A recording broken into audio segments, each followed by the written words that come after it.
જેલમાં બંધ કીર્તિ પટેલ સામે વધુ એક એફઆઈઆર. સુરતના વેપારીએ સોશિયલ મીડિયા પર બદનામ કરી ધમકી આપ્યાની ફરિયાદ નોંધાવી. કીર્તિ સામે ગુજરાતમાં 10મો ગુનો. સુરત શહેરની કુખ્યાત અને વિવાદાસ્પદ સોશિયલ મીડિયા સ્ટાર કીર્તિ પટેલ સામે વધુ એક ગુનો દાખલ થયો છે, જે ગુજરાતમાં તેના વિરુદ્ધ નોંધાયેલો 10મો ગુનો છે.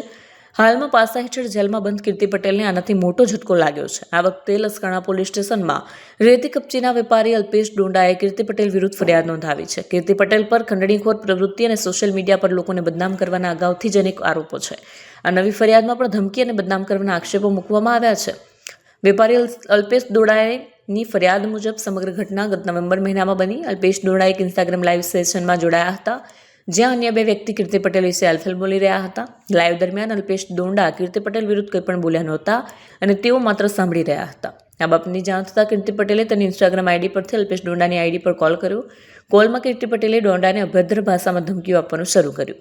કીર્તિ પટેલ સામે મારામારી, ખંડણી સહિતના 10 ગુના અપશબ્દો બોલી ધમકી આપવા અને સોશિયલ મીડિયા પર બદનામ કરવાની પોસ્ટ વાયરલ કરવા બાબતે લસકાણા પોલીસે કીર્તિ પટેલ સામે ધમકી આપવા અને બદનામ કરવાની ફરિયાદ નોંધીને કાયદેસરની કાર્યવાહી હાથ ધરી છે.